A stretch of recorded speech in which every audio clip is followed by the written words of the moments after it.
Luke, Ariel, hey, how are you? Hey, hey, good Good. How man. are How are you? you? Good. So I'm really excited to talk with you about your short, about boys, because, I think it's so fascinating, first of all, that, both of you have been in the acting game for a while, for your whole lives, basically, started at a young age and now at this point, pivoting to use the word as a first-time producer, a first-time director. And I was just wondering to start off, what does that mean to you, sort of your experience acting and acting from a young age? How does that translate into a pivot towards becoming a first-time producer and a first-time director? You can go first, Luke. Yeah, I think it's probably a similar thing for both of us. But growing up, acting and stuff, I was always very just enamored with directing, and I've had many different experiences and many different avenues, from TV to studio films to really, really low budget indies. And I've kind of, run the gambit on a bunch of different types of directors. And I was always just really intrigued by what made, it's small differences that really make, hard to work with directors and really, really easy and great directors. And I just, watching them, I was always very, very enamored. And I started writing about, I want to say 6 years ago, and just really found that I loved the art of storytelling even more than, obviously, as an actor, you play your role and you have that part, and you have some stake in the game as far as the storytelling aspect, but you don't really have the control. And through writing a script, I found that something inside me like flourished when I had control over the story, and I was able to play with the themes and the metaphors. And I thought back to all these directors, and I was like, you know what, that is kind of the culmination of all of it, of working together, creating, having this creative license, and being able to truly control the story that takes place in all of its layers. And I was like, I want to try my hand at that. And then this opportunity came around, and I was like, all right, let's do it. Like, I'm going to jump in head first, and hope that I picked up on enough things to actually pull it off. So. Ariel, how did you feel as a first-time, to be a first-time producer at any age, I imagine, is probably, it requires a little bit of a pivot, but especially at a young age to be a first-time producer, what does that mean for you? It means a lot. It's an amazing thing for me. I have always been super interested in producing. I haven't, ever really had an interest in directing or anything like that. Producing was the main thing for me, that people are always like, you know what, I think you'd be great at that. And in my mind, I was like, I think I would really love that, being able to handle all of the day-to-day work, all of the I was the type of kid that if my mom got a massage, I would go into the front desk and ask them if I could run the front desk and take the phone calls and schedule the appointments. And I was just that kid. And so as I got older, it was really something I was interested in, but I didn't know how to get into. And so when this opportunity was presented to me, I was so, so excited, not only because I got to be a producer, but because the script was so moving and it was something that I was really proud to be a part of. I knew it was going to be something that I took a lot of pride in. And it's interesting being a child actor into a producer. And I think it's incredibly helpful, because I know what the actors are going through. I know working with kids and the different ways in which I would want to run my set, as opposed to somebody who might not know the experience of being an actor or being a child actor.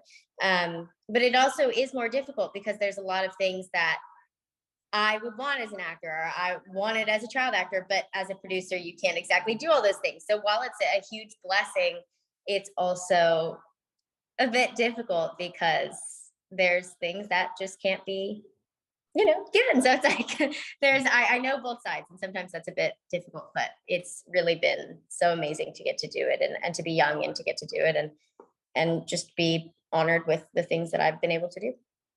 Ariel, I want to come back to you. Luke, we'll go to you after this.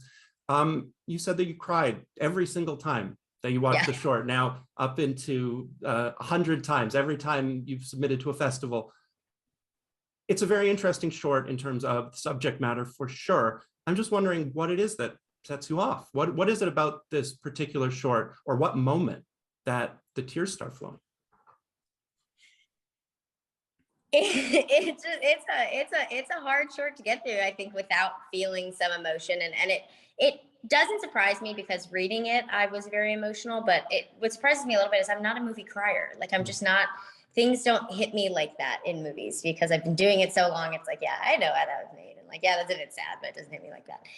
I don't. This short, I have a huge soft spot for kids, which I think, hopefully everyone does, and just seeing the fear in, obviously, August's character's eyes as he's gotten shot. He's in the middle of the desert. He's a kid. He doesn't know what he's going to do.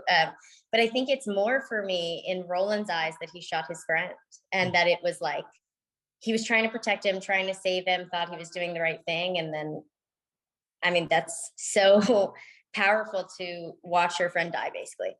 And to know that you can't stay there with him, and you can't help him, and you have to go, and you have to leave him alone while he's in that state, and that you've done that. And just like that is the moment, that is the scene that gets me every time. And then him crying at his dad, and just all of it is so powerful that I think every single time I have the feeling and the stress and the swelling and the anxiety in my heart of like, that is such a tragic moment and such a tragic situation to be in for these two kids. And so really, like, it gets me every time.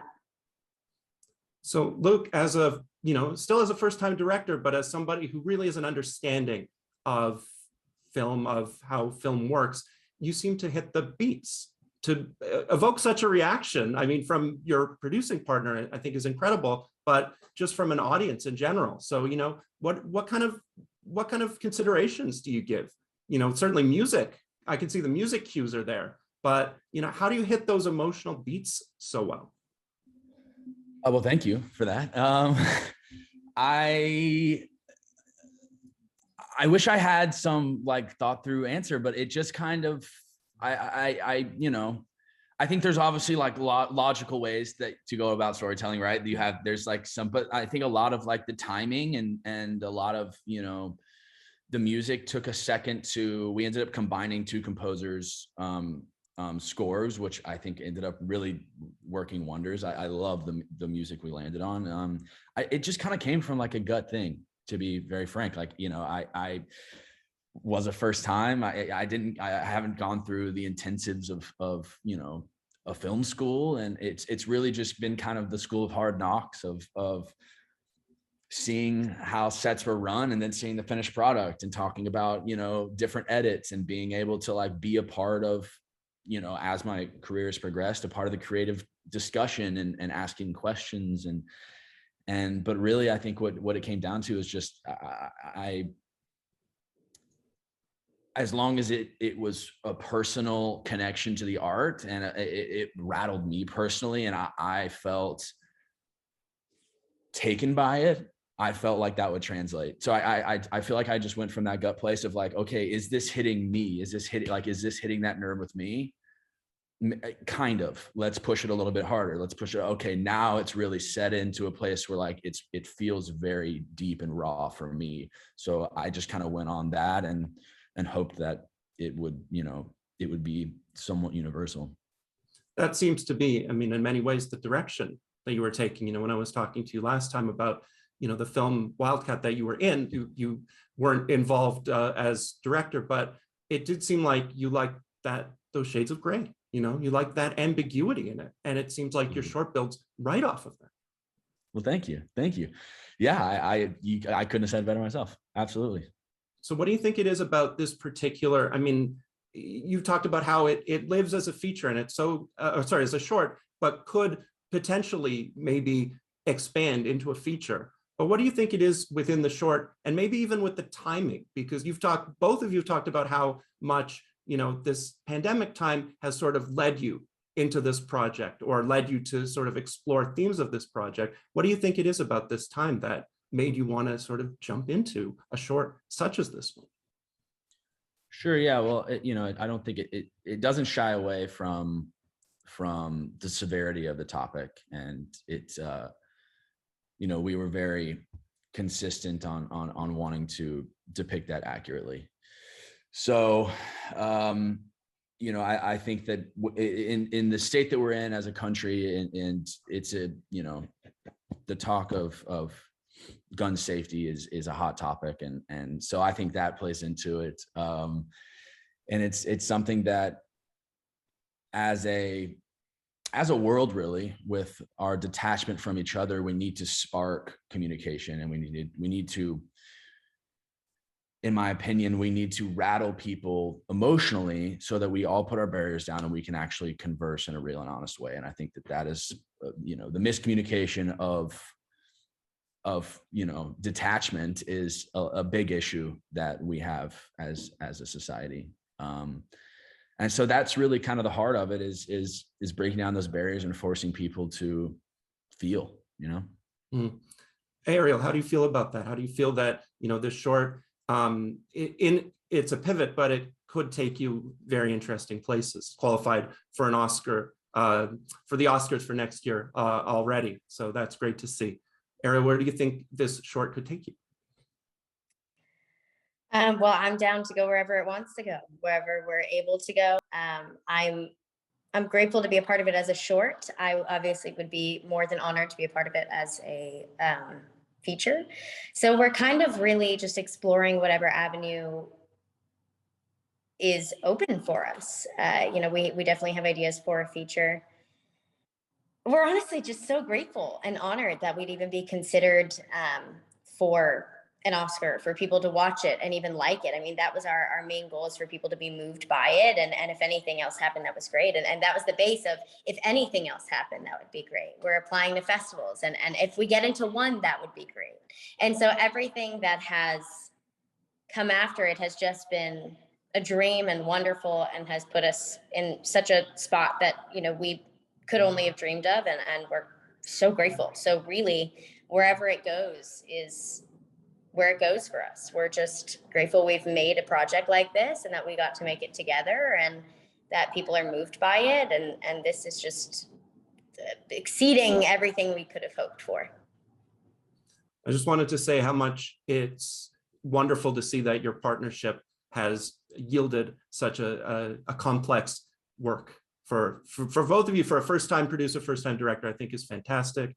And I cannot wait to see where you both go. Thank you so much.